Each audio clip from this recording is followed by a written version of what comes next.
that distribution of reward also has to be hinged on equity, fairness, and justice. Our party has made us to believe that there will be reward for every hard work. And that's why from Imo State and the Southeast, where I come from, we delivered. Working from the APC and from the Southeast, where I was treated like a leper,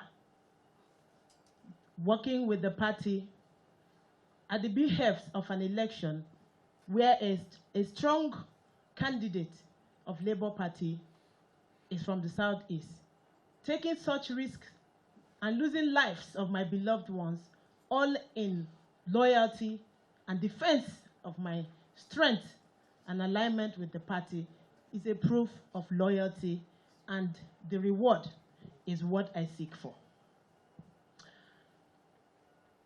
All the votes gathered for our presidential candidate from the Southeast, over 90% of it, or let's say over 65%, came from Imo State. We garnered 66.7 thousand votes, Ebonyi 42,000, and Abia State 8,000. If we stuck our neck and lost lives in defense of our party, and when it is time for reward, I believe it is the state that has delivered that should be given the right of first refusal, and not the excuse that was being peddled, that is, Abia State does not have a governor, and so whatever leadership position comes to the Southeast should go to Abia. I think it is demoralizing. Every state had an APC Guba candidate, and they were given the opportunities to go and mobilize, vote, and get the party elected. Were they all sleeping when the same LP took over Abia? So are we now saying that hard work and the result that we produced, which should speak favorably for me, is now working against me? Or is it said, because I am a woman, but when a woman kills a lion and the men run away from the war, should I not be given the right to be a part of the lion which I killed? It is unfair that the meal that I have taken time to prepare, I'm not even allowed to be at the table where it was shared. This is very, very emotional for me, especially the fact that I was part of midwifing this NWC. I did not sleep for 3 nights, and everybody here can attest to it. When a woman is with a project, she commits her time and life. At the time where there were divergent interests, I stuck with us and ensured that we had a seamless voting and election process, which produced as president-elect today. I would have thought that my role, even in the emergence of this hard-working NWC, and our president-elect would have offered me an opportunity to at least be consulted, but it did not work. But I'm still a party woman, and I would rather Jojo than war. The second note is the party presented us with a manifesto which is brilliant, well encapsulated, and clearly articulating the need for women inclusion and gender mainstreaming. We mobilized myself and other women to get interest and get interested in politics and politicking, because over 49.5% of the Nigerian population is women.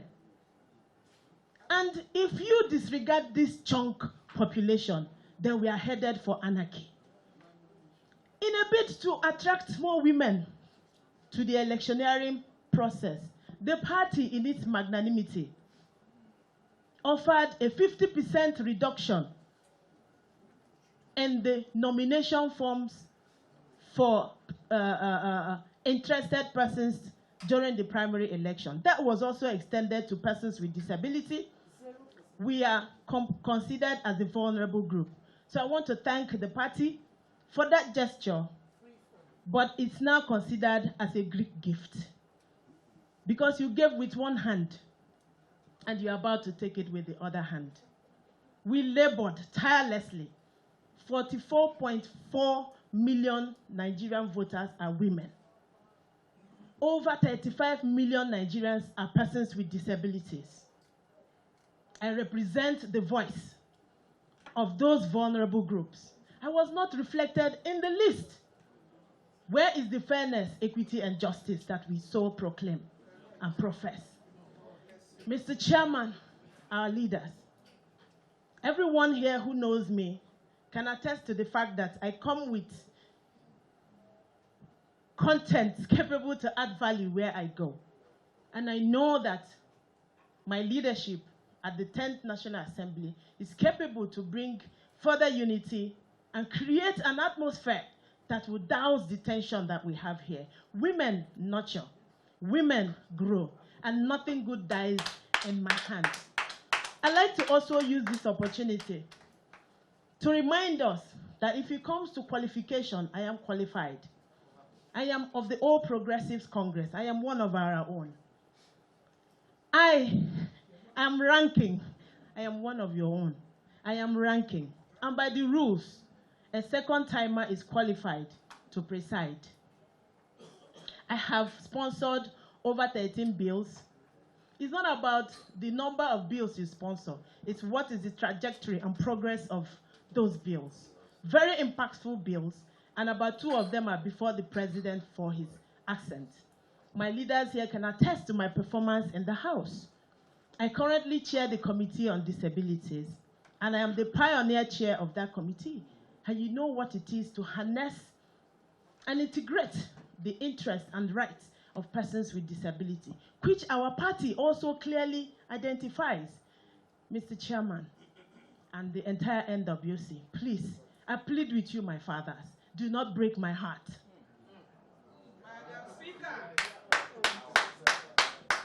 Allow us to talk to ourselves.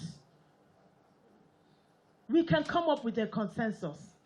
Any consensus without deliberation, consultation is void. Ab initio. So I thank you for this opportunity. May God bless us.